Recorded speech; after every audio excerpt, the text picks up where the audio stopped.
मेरा अगला सवाल आपसे ये होगा कि क्या लिगामेंट रहने की वजह से उसमें कोई दिक्कत नहीं आती है या आप उसको हटाते नहीं हैं, तो क्या ये जो तमाम सारे लिक्विड्स जो जनरेट होते हैं जिसके वजह से हम कहते हैं साइनोवियल फ्लूइड टाइप कुछ नी में जो बनता है, क्या वो नेचुरली बनता रहता है या जो लिगामेंट हटा करके ऑपरेशन होता है उसमें साइनोवियल फ्लूइड नहीं बनता है जिसकी वजह से ही नी में ज्यादा दर्द होता है? क्या क्या कहते हैं आप उसको? देखिए, ये साइनोवियल फ्लूइड लुब्रिकेंट्स होता है वो। हाँ, चाहे उसका साथ में एक नेचुरल हमारे शरीर का प्रोसेस होता है, कहीं पे भी जॉइंट होगा तो उसका अंदर में हमें फ्लूइड चाहिए होगा, लुब्रिकेंट चाहिए होगा। तो भगवान उससे लुब्रिकेंट तो बनाते रहते हैं, चाहे आप लिगामेंट बचाओ नहीं बचाओ उसमें लुब्रिकेंट बचेगा ही, आप लुब्रिकेंट होगा। जो लुब्रिकेंट का साथ में लिगामेंट का संबंध नहीं होता है, लिगामेंट बचने का वजह से उनको पहली बात है नेचुरल फीलिंग आई है, दूसरी बात है इसमें उनको महसूस ज़्यादातर हमने जैसे आर्टिफिशियल डाल देते हैं अंदर में, आपको महसूस होगा जैसे आपने चश्मा पहने हो, आप महसूस कर रहे हो आप चश्मा पहने हो, लेकिन आपको सेंसेशन होता है। घड़ी पहने हो आपको लगता है जब घड़ी पहने हो, लेकिन ऐसे आपको शरीर के अंदर में जैसे मेटल डाल देते हैं तो पेशेंट को महसूस होता है जो उसमें हमने कुछ डाले हुए। लेकिन देखा गया जो लिगामेंट्स बचाने वाला सर्जरीज करने के बाद में उसका बंदा नर्व्स होता है तो उसका इस तरह का जो सेंसेशंस पेशेंट को काफ़ी कम होता है और पेशेंट का एक्सेप्टेंस बहुत अच्छा होता है, यानी उसका जो नेचुरल फीलिंग आता है उसमें पेशेंट को नहीं लगती, इसलिए नेचुरल नी रिप्लेसमेंट बोला जाता है उस लिगामेंट बचने की वजह से। जो पेशेंट का जो हमारी जो घुटने का जो चलने का ऊपर नीचे होने का जो उनको प्रक्रिया होता है, इस प्रक्रिया में ये लिगामेंट्स का बहुत बड़ा हाथ होते हैं। जैसे हम इसको बचा देते हो नेचुरल वही वो काम कर रहे हैं आप, अगर आप इसको हम निकाल देते हैं तो आर्टिफिशियल डालोगे तो आर्टिफिशियल तरीके से काम करेगा। आप नेचुरल डाल रहे हो तो नेचुरल क्या करेगा, आर्टिफिशियल का साथ करके कुछ नेचुरल टच देगा, जिसकी वजह से उनको जो आर्टिफिशियल फीलिंग्स जो है उसमें बहुत कम हो जाते हैं। राइट, आर्टिफिशियल फीलिंग्स कम हो जाता है, पेन आप 50% से ज़्यादा रिड्यूस करा देते हैं, तो इससे अच्छी बात और क्या हो सकती है कि नी रिप्लेसमेंट भी हो गया। उसको बायोलॉजिकल टर्म में क्या कहते हैं? Cruciate ligament robotic joint replacement. Cruciate CR बोलता है, क्रूशिएट रिटेनिंग। मैं और एक काम करता हूँ जो आपको बताना चाह रहे थे हमने, जैसे हमने खून के दौरा बंद नहीं करते हैं, हम सब बस्टर से अप्रोच करते हैं, हम इस मसल्स को भी हम छेड़ते नहीं है। हम इस सब बस्टर्स को अप्रोच क्या होता है, इसको हम बचा के ऑपरेट करते हैं। चाहे हम कोई भी सर्जरी करें हम इस मसल्स को नहीं काटते, बस इसको टच नहीं करते। इसको वजह से क्या होता है, आपको मसल्स को भी टच नहीं करी, आपको लिगामेंट को भी छोड़ दिया, आपको खून के दौरा भी बंद नहीं करी हमने, तो आपको बेसिकली आपका घर का जो स्थिति है उसको हमने कुछ भी छेड़ा नहीं, लेकिन आपको घर ठीक कर दिया हमने। कहानी हुई है, आपको घर को ठीक करने के लिए आया, आपको घर में जहाँ पे टीवी लगी हुई थी टीवी हुई है, जहाँ पे आपको रेडियो रखी हुई थी वो भी हुई है, लेकिन हम घर में साफ करके चल दिया आप, तो आपको पता नहीं चलेगा आपको घर साफ हो गया, लेकिन घर का चीज़ वही है। डॉक्टर ये बताइए, लिगामेंट भी तो बोन का एक पार्ट होता है और लिगामेंट छेड़ते हैं तो मसल्स को भी हम छेड़ते हैं नॉर्मली।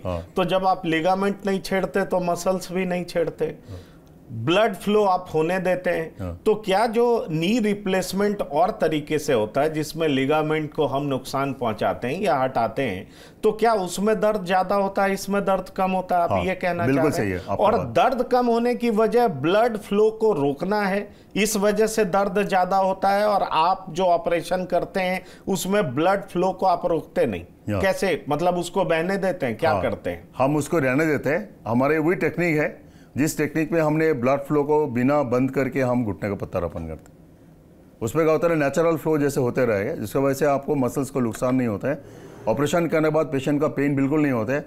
हमारी ऑपरेशन करने के बाद 2 घंटा बाद पेशेंट चलना चालू कर देते हैं। मुझे ये बताइए, दुनिया में इस तरह का ऑपरेशन कितना % होता है, कितना पॉपुलर है ये ऑपरेशन और कितना सफल है ये ऑपरेशन? देखिए, मैं बता दूं, आज के दिन में knee replacement widely accepted surgeries Hindustan में भी है, और हमें बहुत खुशी है बात कहने के लिए। मैंने जो 20 साल पहले जो ऑपरेशन चालू करी थी तब जितने शहर में होता था, आज के दिन में उसे कम से कम 40 गुना बढ़ चुका है। एक्सेप्टेंस बहुत अच्छा है पेशेंट। लेकिन एक ही अप्रीहेंशन है आज के दिन में, हम टेक्निक को कैसे सुधार सकते हैं, हम पेशेंट को कैसे बेहतरीन टेक्निक ना, दर्द सबसे ज़्यादा परेशानी जो होता है, दर्द रिजल्ट अच्छा हो, इसका जो है सक्सेस रेट ज़्यादा अच्छे हो, पेशेंट का एक्सेप्टेंस ज़्यादा अच्छे हो। जो बात होती है, जो आज के दिन में हम लोग इसमें टेक्निक ऐड करते जा रहे हैं, उस टेक्निक में देखा गया पेशेंट को कंफर्ट जोन बहुत ज़्यादा है। पेशेंट को जैसे ही पेशेंट का पहले दिन ही 2 घंटा बाद ही चल लेते, ऑपरेशन करने के बाद 2 घंटा बाद जैसे पेशेंट खड़े हो जाते, चल जाते, उनको मन में कॉन्फिडेंस हो गया मेरा ऑपरेशन सफल हुआ। पहली बात तो जब तक आप पेशेंट खड़े नहीं होगा तब तक पेशेंट के मन में डर होते हैं, जो दोनों घुटने का ऑपरेशन कामयाब होगा नहीं होगा हमें कैसे पता चलेगा, शायद फेल हो जाए, डर तो उसी में होता है। इसलिए बहुत सारा पेशेंट आके कहते हैं हम एक घुड़ी की घुटने का ऑपरेशन करनी है, बाद में हम दूसरे को करवा लेंगे। हम कहते नहीं दोनों इकट्ठा कराओ। तो जैसे ही हमने ऑपरेशन करने का बाद 2 घंटे का बाद पेशेंट को हम खड़ा कर दिया, पेशेंट एक कदम चल लिया सहारा लेके, तो पेशेंट के मन में कॉन्फिडेंस हो गया, नहीं मैं खड़ा हो सकता हूँ और मैं एक कदम चल सकता हूँ। पहली बात तो वही फ़ायदा है। दूसरी फ़ायदा है नेक्स्ट डे से जैसे पेशेंट बिल्कुल कंफर्ट हो गया, कारण पहले भी पेशेंट का पेन होता था, तभी तो आया ऑपरेशन करने के लिए आया, लेकिन ऑपरेशन करने के बाद पेन जो हुआ उस पेन से बहुत कम हो गया, तो पेशेंट बहुत कंफर्टेबल हो जाता है। ज़्यादातर पेशेंट दूसरे दिन बिना सहारे के भी चल लेते हैं, क्योंकि जो सब मसल्स अप्रोच बोले हमने, जिसमें हमने मसल्स को नहीं करते, ये जो मसल्स है इस मसल्स के ऊपर ही निर्भर करते हैं, जो आपको पैर चलना ये सब कुछ इसके ऊपर निर्भर करते हैं। हम इसको छूते नहीं है, इसको हम हटा के सर्जरीज करते हैं। बहुत कम सर्जन्स है, 0.5% सर्जन होगा जो इसको ये काम करते हैं। ये सारे रियर टाइप को लेकिन टेक्निकली डिमांडिंग काम है। आपको आप पूरी सर्जरी करना चाहते हो, मसल्स को नहीं छोड़ोगे, लिगामेंट को नहीं छोड़ोगे, खून के द्वारा बंद नहीं करोगे, तो इस टेक्निकली डिमांडिंग, तो इसके लिए हम सिखाने जाते हैं। अब बहुत सारे डॉक्टर्स हमारे पास आते हैं काम सीखने के लिए। इसका फ़ायदा क्या है? इसका फ़ायदा है पेशेंट बहुत अच्छा से जल्दी ठीक हो जाते हैं। हम सिंगल विजिट सर्जरीज करते हैं, हम स्टिचलेस स्टेपललेस करते हैं, हम स्टिच भी नहीं लगाएंगे, स्टेपल भी नहीं लगाएंगे, तो पेशेंट एक बार ऑपरेशन करके जाएंगे, दूसरे दिन घर जा सकते हैं। हमने सेम डे जिस अध्ययन हमने ये सर ट्रेनिंग हमने अमेरिका से लिया है, मैं FACS हूँ, fellow of American college of surgeon हूँ, मैंने अमेरिका के कई संस्था के साथ जुड़ा हूँ, मैं जाते रहता हूँ बाहर के कंट्रीज़ में। ये हमने एक कला जो हमने अमेरिका से सीखा है, हमने अमेरिका में जो हमने California centre of orthopaedic centre में काम किया है, वहाँ पे हमने देखा सुबह 8 बजे खुलते हैं और शाम को 6 बजे बंद हो जाते हैं। उनमें से कम से 6 पेशेंट को लोग घुटना बदल देते हैं और 6 पेशेंट घर चले जाते हैं। ये चीज़ हमने हिंदुस्तान में कोशिश करे, हम रोबोट से करते हैं, रोबोट से कोशिश कर रहे हैं, लेकिन एक्सेप्टेंस नहीं हो पाते। पेशेंट घबरा जाते हैं, हम सेम डे में कैसे चले जाएंगे। क्यों हुई? जब पेशेंट हमारे पास ऑपरेशन करने के लिए आए तो 4 जगह होके आए, 4 जगह से उनको बोला गया जो आपको तो 3 दिन 4 दिन आना पड़ेगा, लेकिन जो मेरा टेक्निक है इस टेक्निक में आप सेम डे में घर जा सकते हो। हम कोशिश कर रहे हैं, हम इसको करेंगे और आपको दोबारा आएंगे बात तो करने ये तो कॉस्ट इफेक्टिव भी होता होगा जब आप सेम डे भेज देते हैं,